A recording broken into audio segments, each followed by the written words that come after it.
Welcome to Gray Areas for May 20th, 2025, episode 674.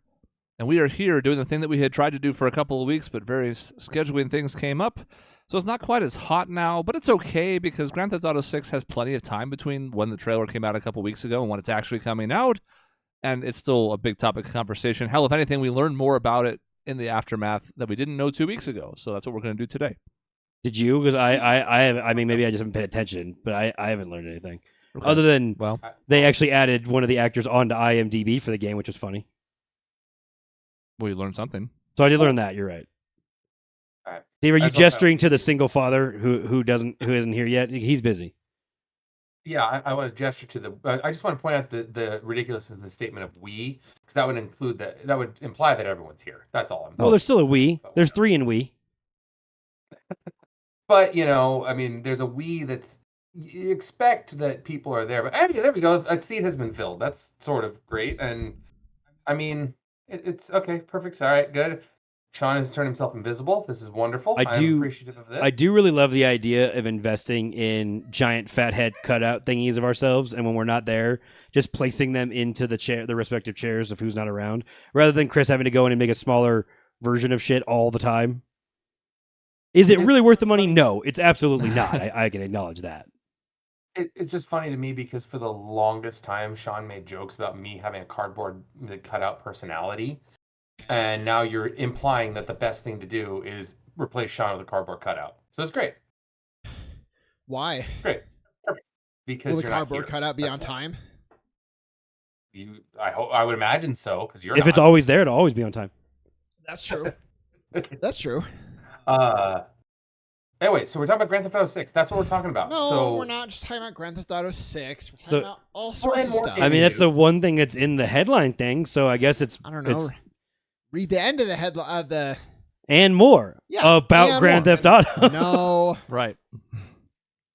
Yeah, but I mean, look, we can start with Grand Theft Auto. We were saving it for Grand Theft Auto because sure as hell weren't saving anything else for Dave in regards to other gaming news. So... Or me. I mean, I don't care. No, or you. I have no idea what the and more means. You neither know nor care. I might care. You just said you don't care. No, I mean... These were the words... I mean, I'm allowed to change the words I say right after I say them. Well, I mean, the current administration has taught us that for sure. So exactly. Yeah. Now, see, if you're really compelling, you might get me to care. That's what you should strive for. Well, I have one thing that Dave will care about. Well, I mean... So much as that he could care about any games anymore ever. I think every year, no offense to, this is not shade. This is, I think you'll agree with this. Your interest in gaming has kind of waned a little bit every year as we get further away from your prime years. I find offense for you calling it prime years because that implies that I'm just dead. I think he meant prime gaming years. Look, I think when you have 3 kids that are all doing extracurricular activities and all of a sudden your genuine free prime gaming free time where they just sit in the house and do nothing is gone and now they're outside. You literally just said how you were outside with one of your children right before we started. The truth is you have other things that you care about more now, and because gaming was not your number one, if I had kids I would still be gaming a lot, but my interest in sports would probably wane. You've I think maintained your interest in sports. The gaming has waned. This is one of the most measured takes I've actually heard from him. That's pretty pretty fair. What can I say? I mean, it is, and you make priorities in life. I still feel a little shady coming this way that I made the wrong decision, but I'm going to live with that. That's okay. I'm going to live with that. I mean, don't tell your kids you made the wrong decision. Well, I mean, the show's already proposed which one he was going to kill off. That's true. A month ago. I'm still waiting for that answer, although I think I know it already. So, which kid I'm going to kill off? That's great. No, which one you're going to not save? There is a difference, and there's just not a difference. And I know yours, and I know Courtney's, and they are different. And I will end it there. It just sucks for the one that doesn't get picked. That's the problem with having 3 kids. Well, they were never in danger. That's good. Yeah, there's one who gets... I'm saying, if it's a different answer, that means that one kid was never at risk of needing saving. Yeah, they were just safe right away. There's a parallel universe where someone is the second choice both times, And, that sucks, but at least, they're safe. They're not the third choice ever. And that's, I think, nice. I would happily come in second of 3 every single time. In this case, I would too. So, Ricky Bobby taught me otherwise. Yeah, man. well, if I'm not first, I'm last, man. So how'd that go for him in that movie? Yeah, I feel mean, like that's not think the he was lesson told later in the movie how stupid that he walked was. away with. Even he realized it. So Grand Theft Auto 6. I'm going to be honest. You said you wanted to start with something that was interesting. Dave, No. We should absolutely start with Grand Theft Auto 6. I don't. You know what, Dave? Why don't you start? Why don't we get some positivity going, and then we can go from there. You expect me to? I mean, look, it's one of these things that, much like Kingdom Hearts 3, we had Kingdom Hearts 2 come out in 2007, somewhere around there. I can't remember exactly the year it was. Somewhere around there. 6 or 7. Yeah, somewhere around there. And we're like, okay, cool. Kingdom Hearts 3 will be on the PS3. Man, I guess I better buy a PS3, man. I think I'm going to have to get to that point where I'm going to play it on the PS3. The entirety of the PS3 came and went. And then almost the entirety of the PS4 came and went before that game came out. So much so that I almost forgot about it. Like, it was like, okay, well, and to this date, I have yet to play it. Grand Theft Auto 6 feels a little bit in the same boat of just how long it's been, because it's a similar amount of time that it's been since Grand Theft Auto 3 came out. I mean, 5 is what I meant to say. Good Lord. That's what I meant to say. Yet, I still, when it finally comes out, I'll definitely want to play it because I enjoy the thoroughness of the series. And if it means that they've got to delay it another 6 months to get that proper level of thoroughness and completion to it, all right, I've waited this long, so whatever. It's the same, but it's completely different at the same time. Why is this a thing? And I think I'm in the minority, but I don't know why. It's with books and it's with games. If something hasn't come out in a while, people are like, I don't care anymore. It's like, what? Like, if something's like Star Wars has released so much trash, I can get being like, in general, I don't care about Star Wars anymore. Just waiting and being like, yeah, that series, it's the conclusion I wanted for 15 years, but I stopped caring 10 years. Like, I don't get it. I mean, it's weird because it almost verges into the same thing of what you just were talking about with Dave in video games is the longer you go, your life changes. I think you're in a different life position than you were. That's fair. Back then, I mean, like, shit, like, I'll be 36 years old when GTA comes out. I'm not really the fucking target audience for GTA anymore at 36 years old. I was when we go back to when 3, 4, or not really 3, I guess kind of 3, 4, and 5 came out. I'm kind of the target audience. I'm in my late teens, early 20s, stuff like that. And so I do wonder if, depending on the genre of it and whatever it might be, if you just age out of it because they take so long to get it together. And it's like, because Dave, I mean, shit, like how old were you when 5 came out? It was 2013, I think it came out. I had just gotten married. I was 28. And how many kids did you have? Well, okay, the kids. That's there you go. Like, that's my point. Like, Dave's life is so fucking different. I was gonna say from when those 28. two came out. He's already on the downturn of his He life. is. But Sure. But the kids, that's a new element. That's Yeah. a different life stage. So that's where I would go with this type of material, I guess. And what a difference, though, when you mentioned how life changed, because I think you're right on that, Cody. The lifestyle is very different. And then I haven't played a lot of game number ones of series that came out a long time. Metroid, for example, is one. Metal Gear Solid is another, where those first games came out so long ago that I've never really picked up the series because I can't start from the beginning. So there's a whole generation of people who are now in their early 20s who maybe didn't really play Grand Theft Auto 3 or 4 or even San Andreas at that point. Like, they didn't play those things, and so maybe they played 5, maybe, but it's been so long that it's tough to want to have that backfill almost when the old generation is aging out. Because I feel like Halo did that too. Like, I loved Halo. I played, a bunch of those games over the years, and then when they finally started trying to bring it back up, I was like, I kind of have just moved on. My tastes have changed. Like, I found other games or other material or media that I like more, and that kind of fills into that space, I guess. It's interesting, though, how the media saturation works. To Sean's point, Star Wars has had a lot of up and down stuff. It's been saturated, oversaturated probably. The MCU has seen that too. Not nearly the same quality gaps. Most of the MCU has still been really good. Hell, Thunderbolts is getting excellent reviews, but it's also one of the least performing films at the box office in Marvel history. It can still rally. It's not doing awful. It's still making $300 million. It's just relative to other MCU movies, it's fallen off a bit. Some people would say it's because there's too many projects. The opposite's also true, though. If it's too long in between stuff. I mean, hell, I guess it's just like a certain rhythm built in on certain expectations for film, for TV, for games. Like we expect them to come in a certain amount of time. Because I mean, Severance season 2 got some of that criticism as well, where it was like we had to wait like 3 years, almost 3 years for season 2 after season 1, and then the first few episodes kind of meander a little bit. I don't know if I agree with that complaint either. I'm just saying that people seem to have an expectation for like, all right, I have to get a TV series every year at least. I have to get a movie every couple of years. We have to get a video game. I mean, that keeps getting spaced out more over time, but it's like it shouldn't take more than a decade probably. It seems like if you throw people off, they just decide, as Cody said, I have other stuff and I don't have the time anymore. I don't know if that's fair, but it seems like that's what people are doing as time goes on. Well, yeah, I think it's funny that we two things that are funny. Cody just absolutely in stride agreed that Dave is just a downturn after 28, probably even earlier, honestly. So he was just like, yeah, and we just kept going. Like we didn't even like, Dave, you don't need to argue. We all know it's true. And then secondly, we've really established why we're not that excited for the trailer. Oh, but I actually am. Though.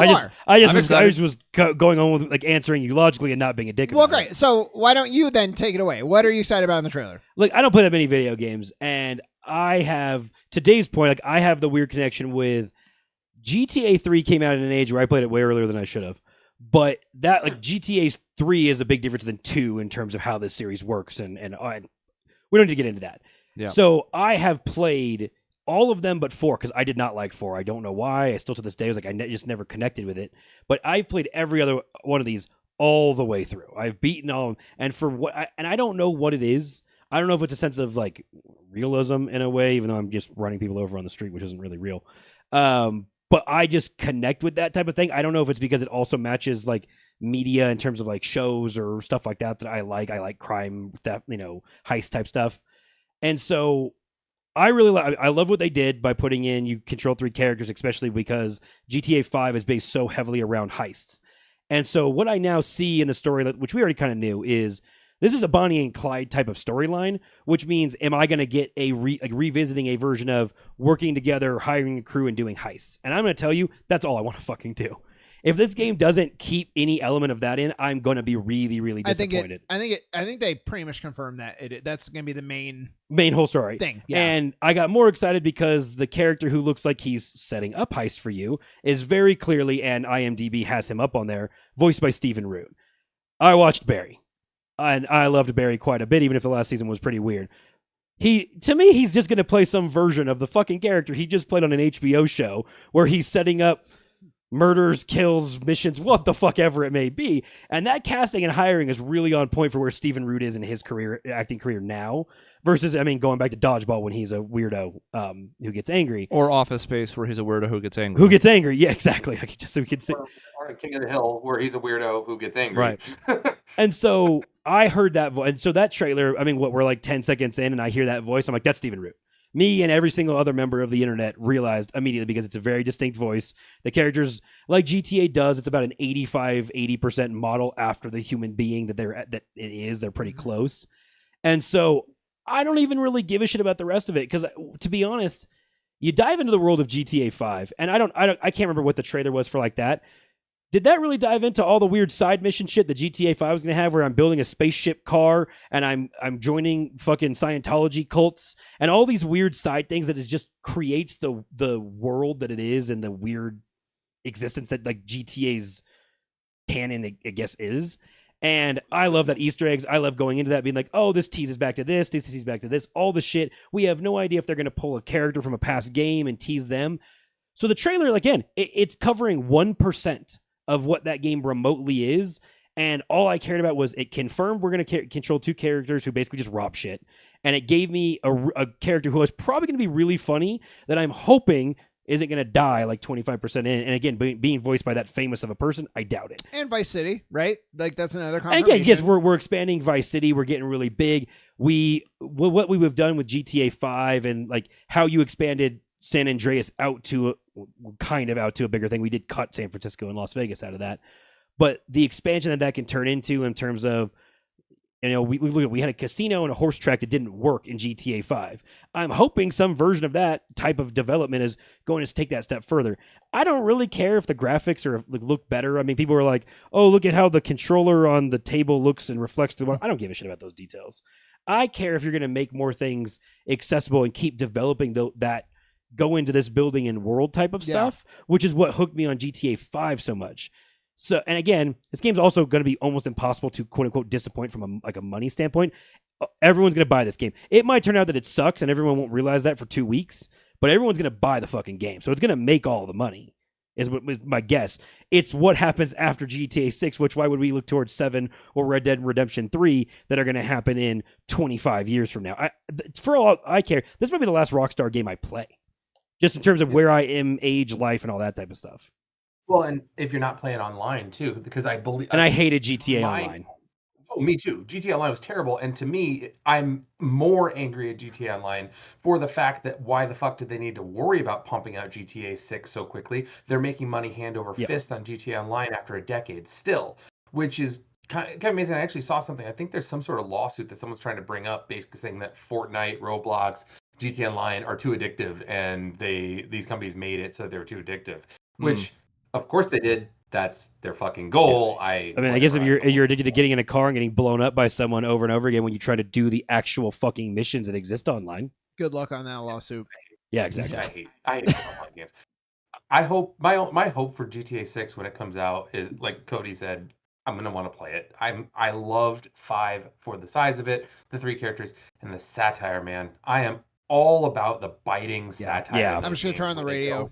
And just listen. So far over the top. It's so far over the top that it almost hits reality. And again, we have an entire double length administration time to make fun of in that video game, and we're in Florida where Florida Man memes exist. Like they have so much more material than they had, because it's modern day Florida, not 70s Florida. There's so much more material to parody, and I think that's what honestly gets me with GTA 5 so much. Is 3 and Vice City and 4, they're fine, they're good games, but the really hard-hitting, funny satire of how funny, honestly, that game is. I mean, again, they're up against it because Trevor Phillips is one of the great, to me, one of the best video game characters that exists. They have to kind of up that, and I don't know how they're necessarily going to do that, but they have a bunch of Florida human beings to try and do it. I don't know. I think GTA 3, I still reference the fortune teller. And that's anytime I talk about someone scamming people, I reference that exact bit, and it's so good. And they just, but by expanding the world, expanding the missions, and all the wackadoo people that exist in the world, they've been able to really run with that. It's like, I played that game through like so many times because I'm like, I actually find it funny. It's like rewatching a TV show, honestly, in that way. I'm like, I'm just going to play the hits because I know I'm going to be entertained by it.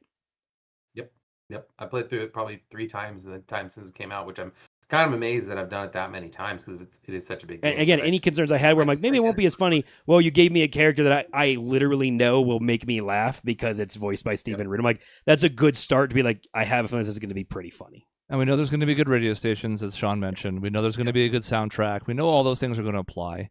One of my favorite things is just driving around, because Rockstar has always been very good about being way ahead of its time as far as building a world, making it as big as possible. To me, that was actually one of the disappointments I had with 5, was that it was a big area, but a lot of it was just off in the desert and pretty empty. Yeah. And that was fine on its own, but it's like, look at this huge map. And it's like, okay, but only the southern portion really has a lot of stuff in it.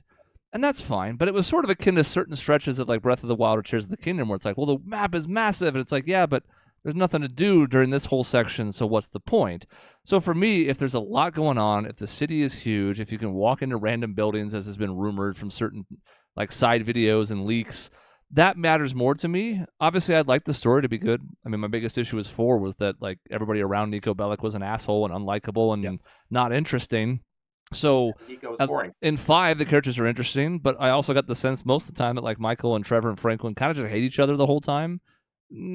Franklin and Michael not so much, but everybody just sort of puts up with Trevor. Understandable, given he's a maniac.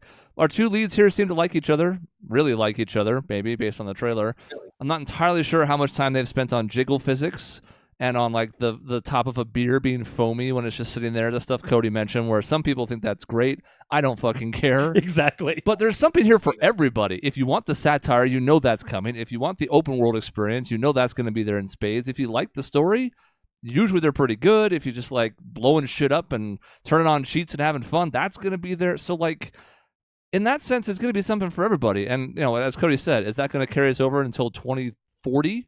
When GTA 7 comes out? I don't know, but at that point, am I going to be playing games still? Maybe, but I wouldn't bet on it. At least not games like that. I hate. God, that hurt my feelings to think that that's a legitimate target. That's not, I'm not. That was not hyperbole at all. Like I genuinely don't know when Rockstar will make a game, because you've talked about how much money they made online. Now, of course, this game is gonna 6 is gonna get on to this gen and then ported to the next gen. Like and they'll remaster it. They'll make it nice. It'll look good. Whatever. But like I don't really know when that's gonna exist again. Maybe I'm the only one of this that like I'm gonna play games until like my hands fall off when I'm an old man. It's not so much that. It's that I think that the length of time to me being 50 years old, I might be like, okay, I at that point I don't know how old my children will be. I'm like, maybe I shouldn't be playing GTA at that point. Maybe I'm back to playing, like maybe I'm diving back in deeper into Mario stuff because it's easy to play with my kids, things like that. Yeah. I don't think I'll ever stop fully playing video games by any stretch. It's just that, will I still have the investment of wanting to run around, and when I've had an annoying day, drive around and run some people over because I'm like, well, this is a good way to get frustration out. And do I want to play 100-hour games when I'm that age? Yeah. Maybe, especially if they're really good. Like, I'm not going to turn down a Persona 7 if it's phenomenal. Like, that's going to be in my wheelhouse still, no matter what age. But I do find myself leaning towards more things with quicker feedback loop, like a Balatro, like a Rocket League, like whatever, as time goes on, just because it's easier to pick up in short stretches. And by the way, I don't know, is it really hyperbole to say fucking 2040? It'll be 13 years by next year when this game comes out. Another 13 years would be 2039. Like, we're not even like extrapolating because the curve has been going up for development time. Yeah. You might even be underselling it depending on the online component. Maybe. To be honest. Could be. I'm going to argue that I would go the other way, that I might play more in 2040 because James will be 21 that year. So my kids will be out of the house at that point. So maybe I'll play a whole bunch more. Who knows? Yeah, you say that. And yet that's also going to be an age at which your oldest might start having kids. And then you become a grandparent. And how's your grandparents going with chipping in to help you with your parenting? It's a lot. And He just stares into the screen. 2040, Caitlin will be, that's 26. Should be 26. So yeah, maybe. I'm not saying 26, you'll still have probably more time than you do now, to be clear. But it's just as I'm watching my mom become a grandma and she's retired, but in some ways she's busier than ever. It's like, it's going to be something you have to carve out time for, I think, no matter what state of your life you're in. There's different circumstances for sure. But the one take I will say is if they made GTA 7 and it was like Las Vegas based and they made Las Vegas specifically, yeah, I'm playing that game no matter how old I am. What do they call Las Vegas in San Andreas? Las Venturas or whatever, or some shit like that. Maybe it wasn't Venturas because Ventura's a real city in California, but it was something along those lines. I have a question. So it got delayed till 2026, and everybody's like, "How is the industry gonna survive?" And Dave, another reason I wanted you here for this one was maybe I'm stupid. Video games are not like one company, right? Where like, rising tide raises all boats. It's like, it's one game and everybody's like, we got to survive till that year. Now it can do some things like maybe it raises the price of games and it's the entry point or whatever. But there's been an association with GTA 6 is going to sell, 1 billion copies and it's going to save the industry. And I keep thinking, I hear that everywhere. No, fucking why? It's going to sell a bunch of copies on its own. Why is that going to impact other games? It's going to boost whoever parent company of Rockstar is their stock price for completely. That's what it's going to do. And because Dave, we're not even at a point like where we're early in an adoption cycle of a console where that's the system seller and it's going to get saturation in the market. Like we're almost at capacity with consoles right now. It's at the end of a cycle. So you can't even argue that. I would argue, the way I'd argue is two things. I think there's multiple types of gamers out there, and especially the GTA 6 age, the people our age, between 30 to 40, I'd say, there is not an insignificant number of them who are not buying video games at the same rate that they used to. So GTA 6 is going to be the game that all of them buy. Right. Because like we talked about, they're going to buy it. This article that I just pulled up before the show, because I was trying to do some research on it, from GameSpot, talked about how GTA being delayed doesn't exactly cancel the revenue that's going to come from that, but just delays it. So that's going to happen. But what I think the bigger thing is going to happen is that people who do play games a lot still and buy other things are going to still they're going to maybe switch their spending to something like maybe the Switch 2. So this is actually, I think, a potential boon for other developers to fill this vacuum that is kind of created by people expecting to purchase this game and spend this much time on it. Sure. On the delay, perhaps, but I guess that's my point. Is like, so all those people, they're 36, you're not buying games, but you're definitely going to get GTA 6. Okay, great. So if I'm Square, why is my bottom line going to be affected at all? Except maybe hurt, because now you're spending time and money on GTA 6 and not my game. Why does that help me if I'm a competitor? I wonder how many people are out there who, Cody, you didn't outright say this, but you kind of said, like, I don't know if I'm going to play another GTA after this. How many other games are you going to play after this? I don't play a whole lot. I mean, I think to Chris, to Sean's point, it's like, will I take the $80 I was expecting on probably paying for GTA at some point and direct that $80 to something else? Probably not. I'm probably just gonna be like, okay, well, then I'm just gonna wait to buy that game, because and again, I'm not really the target audience for that. I'm a consumer who likes this game specifically. I've stated this over and over again. It's like, it's just my favorite series of games, so it's what I'm always gonna buy when it comes out for the most part. And so honestly, when Sean was in, I'm like thinking, will I take my money and go like look at games that are coming out in the next couple months or whatever, or the end of the year, and be like, will I go buy something else? And I actually have to think about that, because it's a good point. Of like, would my money then go help a different developer because I actually am spending money to somebody else that I wasn't going to otherwise? And you would imagine, this hasn't happened yet, but the delay was just announced, about a week before this trailer dropped. To a certain level, this is going to repack Q3 and especially Q4 this year with games that were like, it's sort of similar to like the MCU and other big movies carving out release dates 5 years down the fucking road. Okay, well, now that we're not going up against GTA 6, let's see if we can do that. That even happened a little bit with Oblivion Remastered, which is something else we'll talk about later on, where it was like, that was supposed to shadow drop. It leaked a week before it was released, but there were a couple indie developers who were like, well, fuck, we've had this release date lined up for a few months now, and you went and dropped a title of the magnitude of Oblivion Remastered. This will have the reverse effect, where it's like, okay, we were thinking about fall 25, but then GTA was there, and we don't want to fight against that. No, so maybe it'll help replace the money that way. So I guess to Sean's point, I don't know if it's supposed to be this seismic thing. It's going to happen still. It's just later. And again, like, so those are good points on the delay. But like, the point of everybody saying GTA 6 is going to save the industry. Literally, the industry wide, they're saying survive for GTA 6. That's asinine. I've never understood it, because you're all competitors. There's not like what is GTA? If GTA 6 comes out and is the greatest game ever made, is it going to make you work just that much harder on the game you're developing to make it better? It's like, well, the way it would raise the bar of the industry would be seen 4 years after GTA 6 would come out, because you'd have to be developing and be like, oh shit, they did this, we need to do that to match it or whatever. That's the only way I could, like, it doesn't make any sense. To your point, the only way I could see it having that impact is if a bunch of clones come out, because that's what happened before. Saints Row and some of the other ones, Sleeping Dogs, and some of them are kind of successful. And is that it? So that's saving the industry. A couple knockoffs that are like kind of fun and sell okay.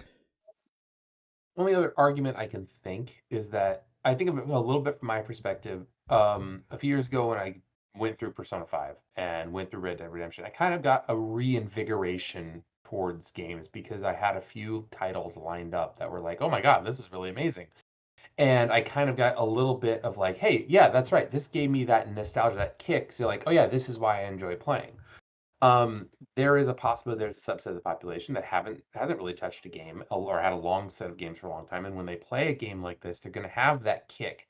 Like, oh yeah, maybe they're going to look for new titles. They're going to go back and play a game maybe they had in their backlog or something like that. And that can kind of reinvigorate things. So when you say it's going to save the industry, I think that is asinine, but there's some truth that maybe there is an uptick that comes from it. And there might be some new players that even this late in a console cycle will still be picking up a console for the first time, and then they're inevitably going to want something else besides GTA 6, right? I mean, some may literally only get it for that one thing because they're content with that being the cornerstone of a $600 purchase. But for others, there's got to be some folks that'll be like, all right, well, I put this down for a while, but this reinvigorated me. I mean, it'll have an effect, but industry saver to me is just ridiculous, because the only thing keeping the industry afloat is primarily the smaller studios now, because the big studios have been fucking up the past few years. Yeah, and that's exactly it, Chris. that's more to me what is going to make a difference. And the GTA 6 stuff isn't really, I don't think, going to have a huge impact. It's going to come from not spending $100 million on your game budget. Smaller efforts that can generate a lot of income and don't have to be as successful to be a success. It's stuff like Untitled Goose Game. Like, for me, that's one of those like perfect examples of like, they didn't spend a ton of money on this. The graphics suck, but it's a ton of fun. So Balatro sold 6 million copies last year. Yeah. Balatro. One guy made it, didn't cost much. But even like mid-tier stuff like Claire Obscure, which we'll probably also talk about. Yep. Those are the ones that I think are going to keep the industry afloat because it's going to keep the hardcore gamers in it. You're always going to move massive numbers when you get a big Rockstar game, but you're only going to get one of those every like 5 years at best. I don't even mean like any individual, like you said. When is Red Dead 3 going to come out? Yeah. 2035? Who the fuck knows? Yeah, so like I feel like I can't be alone in the sense that like it's not like I love Rockstar specifically or anything like that. It's just the type of game I like. I can't be alone as a human being that is like, I'm not going to dive into a bunch of the games you guys are going to talk about that I don't understand as well. There has to be a ton of other people like me that are like, well, I'm basically just sitting around waiting for Rockstar to fucking make something. I'm just not the asshole that plays online every single day for the last 14 years. Yeah, there's a skit. Chris will be the only one that appreciates this, but it is Nintendo talking to their developers. It's a skit, right? And just saying like, look what they're doing with Expedition 33. Make the new Pokemon like this. And they're like, we don't have the technology. And then they scream, the Expedition 33 developer built this in a cave with a box of scraps. And it just belies that point of like, yeah, they accomplished something, lower budget, still amazing. But unfortunately, then Nintendo said, yeah, well, we're not the developer, Tony Stark equivalent. And that's true. You got to have the talent, right? It's not just everybody can do this, but the ones that can are going to kind of rise to the surface in this period. Pokemon Scarlet and Violet sold 30 million copies, and they weren't very good. No, it sucked. See, again, that's the other thing. I'll buy the Pokemon games every single fucking time they come out. Like, it can suck, and I'm still going to buy it because I'm mindless and will happily sit there and play my gyms and beat the people. I'll be like, cool. Yeah. I burned like a couple weeks of my life doing that because it's my mindless entertainment. So that's the other thing. It's like, I'm a sucker and I will do the same thing. Unfortunately, even if it's not reviewed as well as other ones. I mean, the point is some people are saying Expedition 33, greatest turn-based game ever made. And so, they're trying to be like, we want Pokemon to do that. Yeah. Well, good luck. They don't have the any last reason one was to. trash. And even is there a breaking point with that though? Like, where you don't just buy it just because of the name? Like, it sucks so long that you stop. Like, Star Trek for me is almost that point at this point. Where I'm like, I used to watch any Star Trek and now I'm not. I guess, but the difference is Pokemon has a reinsertion point, which is just more kids. So as we get older and the things that we want from a Pokemon game are less and less in those games, that would be a risk for a franchise that wasn't just reinserting another batch of 10-year-olds and everybody like, oh, look, there's a new Pokemon game, and your kids go, oh, cool. Well, and you know how that is firsthand. I mean, to be fair, Pokemon, whatever, the old version when you don't actually kill things and all that stuff, I didn't like that game, so I bought it, and I will never buy that line of games again. Yeah. But I think the way Pokemon would have to really piss me off by like making like really shitty starting Pokemon where I'm like, that doesn't look like a fun way to start this, and then I wouldn't buy it. Yeah, but like if Scarlet Violet sequel, now we're, this is and more games. And more. If Scarlet Violet sequel releases and it's just as buggy and broken as the original, that I'm probably not gonna do. Okay. Yeah. So like I'm at the point with Pokemon now where like I am for the first time really waiting for reviews of the next one, and if it's not good or if it's the same problem, I'm not gonna get a mainline Pokemon, which is the first time that's ever happened. Yeah, I'm probably a sucker. I'm like, oh cool. How many more dumbass Pokemon did you create? What do the starters look like? What is the terrain inspired by? Blank, like all those basic things. Yeah. The Switch 2 has addressed a couple of the issues, not all of them, certainly, because there were many, but like the Switch 2 with the upgrade, you could see like, oh, look, you can see like a ton of these areas out there, and there's a ton of Pokemon. Like if the world feels more alive, you can see more stuff to catch. Mm-hmm. That was one of the issues that the original had, and it's going to get fixed by a console that's ready to take on the more ambitious ideas they have. Yeah. So maybe that's a good thing for the future. The other thing that might be better is even Pokemon was like, yeah, we probably can't keep doing annualized releases forever. So maybe we should finally punt that and just make something better. Yeah. I'm not saying they will, but at least they might be afforded the time to try. Yeah. Yeah. Dave, I have a question. If I described to you, okay, I had this prepared before the show. Now I just forgot. A game that is a fantasy setting, Great Are you story, talking about great Claire Obscure? characters. Just fucking let me do my thing. Cutting edge graphics in a fully fleshed out like world that is truly like something different, but also feels like very just makes sense and you're immersed completely.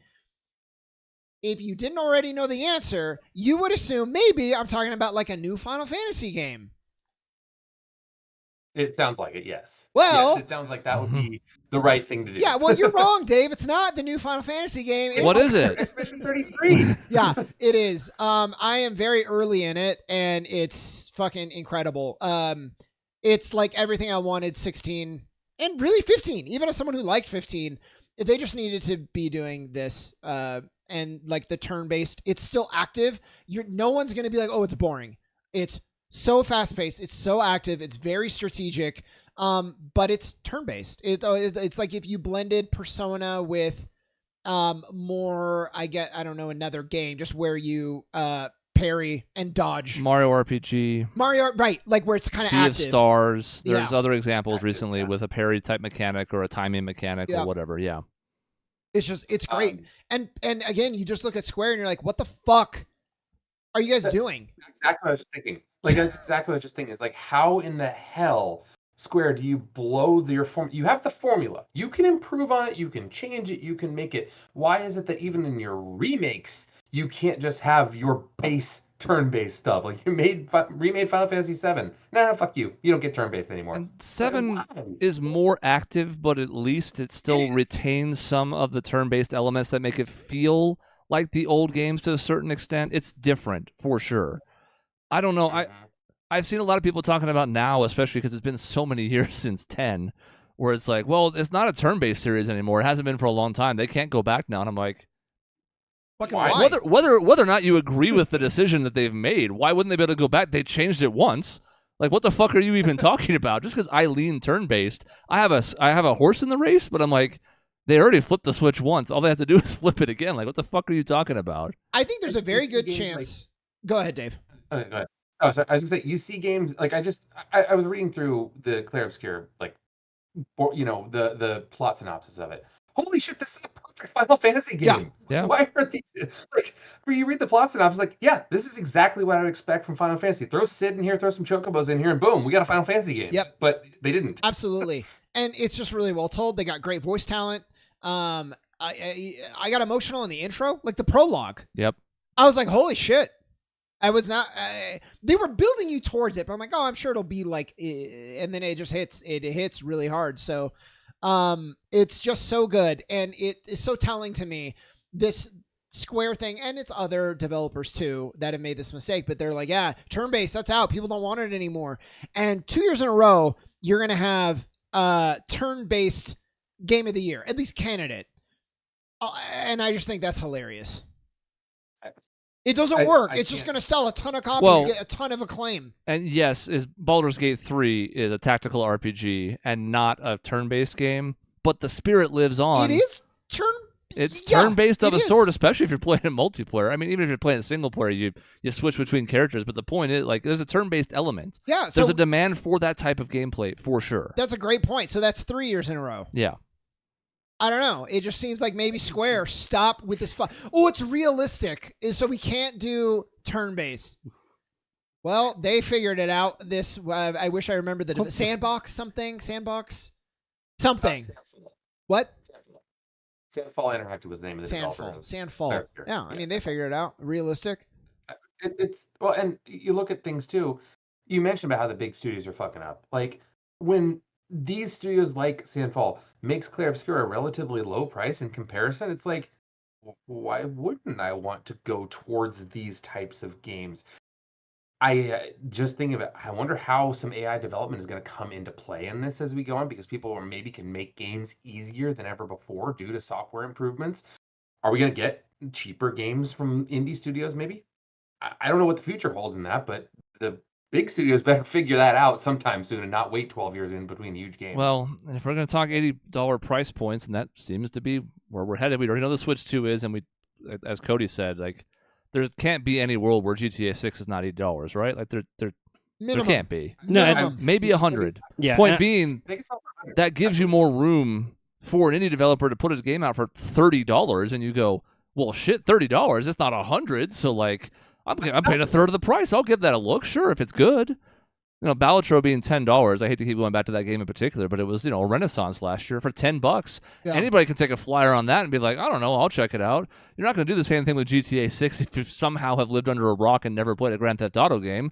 $100. I got to buy a $500 system. No, And plus, you know what? They'll take a fucking remaster of 5 and some shit, and they'll pair it with 6, and they'll charge it at like $89.99. They'll do some creative shit like that for people who somehow didn't play 5. They'll get creative, but they're going to find a way to get that price point near $100. And it makes perfect sense. It's like, do you want to pay $79.99 for it regularly, or do you want to pay $89.99 and you get like these 2 extra games that we've had for 25 years out? It's like, oh, I'll just get the other remastered versions of those again, like an idiot. Yeah, I forgot what my other point was, but Sorry. That's a good point. Yeah, so that's great. I loved it, loving it, playing through it. And Doom was the other one. Doom just released. I guess it's selling horribly in the I didn't get to fact check. It's just what I've been hearing is like it's doing really, really bad. And you're like, well, it's another really expensive game that's kind of like a niche thing, and I believe it's sold for full price for like a pretty short campaign. And people might just be like, guys, I can't do that anymore. Short campaign is not enough for the price I'm going to pay. And you can't really rent it anymore. Like, No. that idea is pretty much gone out the window. In certain cases, I mean, Game Pass took a certain like a revitalization because they got both Oblivion Remastered and Clair Obscur in the span of, I think, 24 hours. Something really quick. So all of a sudden, you have some options like that could help, but only certain games are available, and obviously it's Microsoft only for the time being. So it does raise the question, like, yeah, if you take a big swing as a AAA or a quadruple A developer and you miss, you may not recover from that in the current video game climate. I mean, True. And there's so many. The Dead Space developer, their first game, I don't even remember the name, and it bombed, and they were like, we're done. That was it. We tried one game, we failed. Yep. that happened with Kurt Schilling. He tried to make a baseball game. I tried to make a video game at a video game company and lost all his baseball money. Mhm. Kurt Schilling broke from a video game because it just didn't work. And so yeah, it's a big swing. And if you miss, I would suggest if you're going to start a video game company to not go full Nazi at the same time. But along with making a bad video game. I didn't know that about Kurt Schilling. That's interesting. after the failure. Yeah, I think it happened after the failure. I'm not. Well, He was starting down that road, if nothing else. I only think I put those together because he was toying with running for office in literally our district. So 38 Studios had its own issues as well. Yeah. There's a lot of Oblivion Remastered deserves some credit. It is a remaster. It's a shame that it was leaked, because that dropping with no advance notice whatsoever would have been an even bigger deal than it already was. It doesn't take away a ton, but just imagine the buzz that day if it hadn't already leaked a week before. It's worth remembering, and I'm doing this for myself as much as anybody else, that they announced Elder Scrolls 6 7 years ago now. There have been no further well, I mean, they've talked about like, yeah, it's clearly not coming anytime soon, but there's been no other developments as far as like, oh yeah, like 2028-ish maybe. So it's a nice reminder that like you can actually still pull this off. And yeah, we saw Skyrim redone to death, but for Oblivion, for fans of that game in particular, some of which would say it's better than Skyrim, this was a nice moment for them. So having both that and Clair Obscur drop in the span of a day or two was like, okay, again, you build a good game. It doesn't matter what's behind it, where it came from. People are going to go pick it up. And both of those flew past the 1 million copies sold benchmark. Isn't Oblivion like one of the better remasters in the sense that it is truly a remaster? They've updated a bunch of stuff, but they've also like lovingly kind of kept a lot of the jank. Yep. They know their audience. They know why the game worked. They know like the what's the word? Like the spirit of the game they maintained, because sometimes you lose it when you remaster. I'm going to check it out. And I was like on the fence because like, man, I poured in like 200 hours the first time on Oblivion. But I just keep hearing it's great. It like revitalizes the experience. And so I'm going to play it too. It's a great win. I mean, we talked about generations. That's a good way of getting the next generation in, be able to replay it, because there are certain games that are tough to play if you don't have the old systems. Yep. That's a great win for people who liked it and those who never played it. I mean, there's a lot of people who only played Skyrim, even though it came out I think 3, maybe 4 years after Oblivion. Skyrim, of course, is 2010. It's 2025, so we're talking about franchises with a long gap. There's another one, and I mentioned Persona. That was 2017. It's now 2025. Still no even announcement of 6. So I guess that's the fate. If you really love a major series, is now you might be waiting like a decade for any further entries in it. And yet, I still don't feel like there's not anything to play. So that's the part that, again, goes back to Sean's point, where it's like, I don't understand the idea of saving the industry. The industry is going to be saved by finding the other games that you still like these days. And Oblivion Remastered's a big win. And it's nice to see Bethesda get one because they've been taking L's for a while now. Yeah. I'm a million times more likely to play Oblivion than ever going back to Starfield. Yeah. Is there going to be a source of revenue that's going to stem the tide a little bit? And this is something I just thought about. From more video games getting adapted into good TV shows. We've seen it with Last of Us. We've seen it with Fallout. Are some of these studios going to be able to stem the tide a little bit for the long term in between because of making some money off of these TV shows? I was thinking that, Bethesda, you just mentioned Bethesda needed something like that. How much did Bethesda make off the Fallout TV show in the next season that comes out as it continues on? And even more so to your point, how much did they make? How much did they get a boost in sales of their other games too? Because they did. They received a huge boost to 4, and I think even 3. Like, people were like, they were going even further back.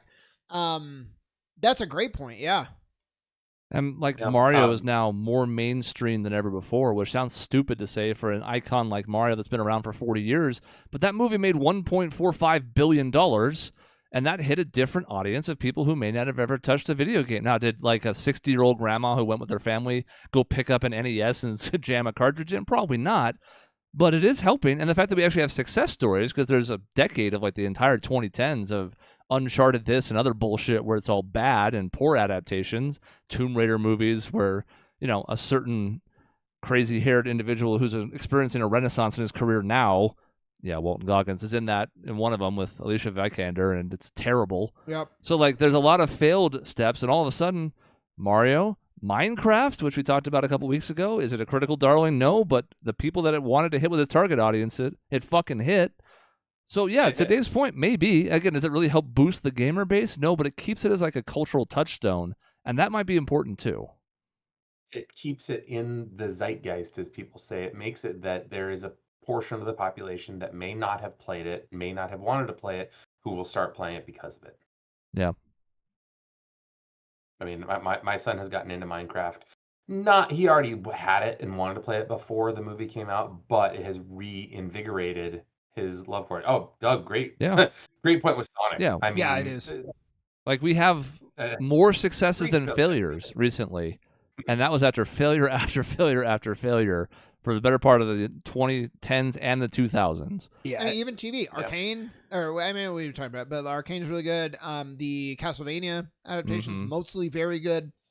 They figured it out, which is just put talent on it is really. If you have people who know what they're doing and have made shows before, then crazy enough. And again, Last of Us second season is getting hit a little bit here and there with some criticism of this and that, but it's like, yeah, but you put people on this and know what the fuck they're doing, or are attached to the original storytelling of the games. Yeah. Well, crazy. Maybe to be fair, also, The Last of Us getting criticism is basically on par with the video game experience. Exactly. I was going to say it's matching more or less. A lot of it's from a subset of people that have their own agenda and their own axe to grind about it. So that's it's fair. Very much on par with the video game. I was going to say, given that I know most of what happens in the second game, have never actually played the second game, I'm like, I'm enjoying this show mostly fine so far. It's like, I don't really have a lot of bitching. But that's funny that you mentioned that the same criticisms are happening in that sense, which means that they're just sticking to the blueprint, which is so funny because more of these can keep coming out if you just pick the good. You've got the blueprint. You've got the track there. Just follow it, You're right? mostly correct, Dave, although I will again give credit to Fallout for being like, we're going to tell our own story. Yeah. So not like an adaptation that's bad, like Ellie and Joel, and it's like totally different, whatever. It's like they're just told their own story within the universe. Yeah. Mm-hmm. And it was great. Yeah, but that follows the Fallout formula, I will say, because every Fallout game is its own story within this universe. The Fallout show just follows. Yeah, I mean, when are you going to get a Fallout game that just mirrors the show you just watched? Or the show you are watching, since it continues on to the second season. Like, are you going to get a game that's patterned similar to the storyline you're watching on TV? I would be fascinated. Will they go that direction? I'd be fascinated if a game adaptation, the next game then takes cues from the TV show. And then it's like this cycle. Shit, man, what if you could just control the 3 people all of a sudden, just GTA it, swap characters, tweak the storyline. There's 3 concurrent storylines we were doing before they all merged together. You could just GTA that storyline and basically make a fucking game out of it. Now, to Jason's point, Arcane is different than League of Legends, but I know a lot of people, some successfully, some very unsuccessfully, went back and checked out League of Legends after watching Arcane. And some of them loved it, and some of them were like, why? I hate that this is all multiplayer. What the fuck? I wanted the lore and the story and and it's, there is lore, but it's very different.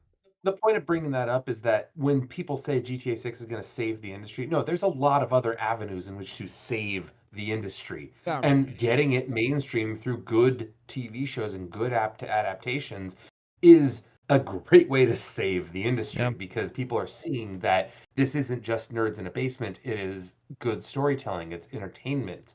It's mind expanding. It's good, right? That's what people want. Look at Dave bringing us full circle too. When do we? I mean, this is I'm diving way far off. When do we get another fucking Pokemon movie? Is that still actually in development or not? Like, I think so. I mean, it's hard to.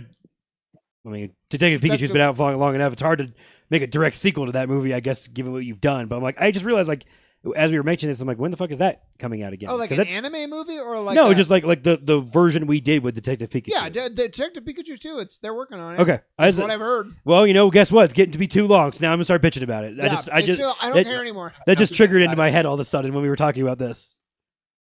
The movie's only from 2019. I thought it was like 2017. So the pandemic really fucked up my timeline of life. Yeah, and there's a Legend of Zelda project, and God knows what any of that's going to look like.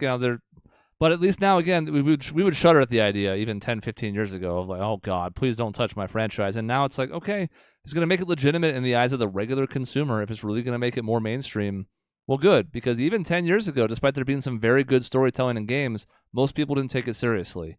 And now, thanks to The Last of Us and a bunch of other projects we just mentioned, you almost have no choice but to. I mean, you even have that with Star Wars, right? Like movie franchises. Look, it all comes down to who are you putting behind the camera. And with Andor, which I just finished, it's phenomenal. It's so good. It's so much better than any other Star Wars. Yeah, by the way, that story is just built for being a video game story. By the way, just like. But like, it's a story, but then like the writing episode to episode. I mean that as a compliment. Like, if you made did the Andor story into a video game thing rather than leaning on Jedi shit, I'm like, people are gonna play that fucking game. Oh yeah, yeah. You'd have to build it. You maybe like make it like Mass Effect, sort of like dialogue driven. Exactly. It would do great, and that's like you just got to. And for years, I think they were putting. Oh, we have a Mario movie. We're gonna put two like. Who no one's ever heard of them, a man and wife director, no one who knows what they're doing because we don't care. It's a cash grab. Yeah. And the studios have now been like, no, if we actually take a little bit of time, tell a good story, start with a good script. And if you, Dave, if you allow me, I'm just going to launch off this really quick to talk about Thunderbolts as well, of another example of a brand that has been struggling a little bit with that was fine. That movie was fine. And then they're like, no, you know what? We're going to have a good team make a script that is on its own good and not just how does it fit into all the cogs of this world and where are all the cameos. There are cameos, but it's like they set out to tell a story. And it is the most emotional story that Marvel has ever told. And, 30 whatever entities in, I think that's really impressive. But it just goes back to like, what is your approach? When it comes to those franchise things, being able to tell your own story while still having the atmosphere, the aura of the original series as a whole is so important. And so I think you're like, right, if you have the things that make the Marvel movies great while being its own story is a really tough needle to thread. I mentioned Star Trek earlier because that's what I actually watched recently. I watched Star Trek Picard fairly recently and finished that series. New Star Trek sucks because they don't have the feel of the old Star Trek, of what made it special. You can tell your own story, make it feel, at least have that same aura. And so if you can do that with the franchise, because it seems like most everything we're doing by big studios are now franchises and continuations of things that we already know. Okay, if you're going to keep doing that and have it set in this universe, let's make sure that you make it at least mimic why it was successful, even while telling your own story. Which again, hard needle thread needs to be done. That's a great point, because Andor, as good as it is, I thought season 1 was better, and I thought because they had room to breathe, so they do like a whole like prison arc, and they're like, is this building directly to the moment in Rogue One? Like, no, it's just like a really interesting story that was so much, I think, more compelling, even though I love season 2. And season 2 has to tighten up into the Rogue One yes, thing. They have to, They have right? a predetermined endpoint. Because I liked it about Andor's first season it was like, I don't know when this is taking place. Like, I don't fully know how many years, months, whatever before what I know happens to Andor. I don't know how far we are, if we are. Because you're right. Those episodes in the prison, some of the best. I love that shit. It might be so the much. single greatest arc in Star Wars history. Yeah, for me. it's Like, so good. entertaining. Yeah. So, Thunderbolts, very well done, very emotional, because they were just like, we're just going to tell our story. We have these characters, and we're just going to, like, you could tell the script was good, and it makes me enjoy Captain America 4 even less, because you can feel how stitched together it is in post-production. They introduce an entire new plot line and character, like, after shooting the thing. Yeah. And that is like, man, you can just see, like, the difference when you have a measured approach versus, like, well, let's figure it out as we go. And these are the professionals saying, let's just figure it out as we go. And that's... I mean, I'm not going to dive into a big bag, terrible tangent, but, like, that's how I felt with Gunn's version of Suicide Squad. Was like, that was an emotional fucking movie. Oh, right, yeah. To me, like, when he redoes it and does it in his own way, and we didn't, again, it's just kind of like thrown together, and it's like, oh shit, like, you made it an emotional thing while using everything they did. It's just like, it sound, how you're describing Thunderbolt sounds really similar to how I felt about Suicide Squad when I was like, I'll try this again. Yeah. And I was like, shit, that was really impressive. You can just tell the movies that are made by like formula and the ones that are taken, like, approached with care. And shows. Yes, Same idea. Any scripts, yep. Fallout's success, I think, is due in part because it captured the spirit you guys mentioned, not just because, like, they got the power armor right down to, like, the last detail. Cool. It's like, yeah, that's fine. And we all love the ghoul that Walton Goggins plays and all this stuff. But minimum bar to clear. Yeah, but it feels like Fallout. It feels like a TV version of the game. It's got similar humor. It's got similar, like, you start flashing back with Goggins pre-ghoul, and I'm like, oh, I'm fucking invested now. But the script is great. That's the most important thing. Yeah. But it's not just, look, we put some Fallout trappings on a generic story that that instead makes a big difference. All right, well, there's your update. Jason. Yes, exactly. And I love, Dave, it tells like an actual story that has meaning. Like the things that the Thunderbolts explores is like, oh, that actually matters. How nice. If it's not the entire universe is going to blow up if we don't succeed, if it's more so of how this small group of people is affected by it, that's generally a better story. Also that. Well, that's the thing, is that they were so worried about the stakes as far as what the villain was going to do or what the battle was going to be. It's like the stakes don't have to be tangible. The stakes can be what the characters overcome, and that can be something else entirely. It doesn't have to be a big, bad galactic threat. Which Marvel created a bunch of people disappeared for X number of years, and then they were like, never really dove very deeply into the thing they created that would have been a really big emotional impact. And they just dropped all of that other than like, oh, I'm back and now my daughter's all grown up. It's like, cool. Well, like, we didn't really dive very deeply into the emotions of any of that shit. And you had it right there for you, which is what you're kind of making it sound. It was honestly, it was like they were in a rush, which is so weird for a scope as big as the MCU to be like, well, we've had this massively compelling thing, but we don't have time for that. We got to set up the next phase. And you're like, but right here, right now. In fact, if anything, that would buy you time to do the next phase. You could just live in this moment for a little while and then move on after. I would have loved some version of an Avengers, Marvel, whatever character movie while the fuck everyone was just gone. Just drop me in the middle of that world where it's a fucking disaster shit show and tell me how fucked it is, other than Thanos being like, yeah, I had to do this because it was overpopulated. Then everyone got fucked up. It's like, I would have loved that movie. Yeah. And I watched Endgame on a flight to New York a few months back, and I was like, man, I really liked the first part of this movie a lot, and it's because it's one of the few things that operates in that space. I was going to cheer.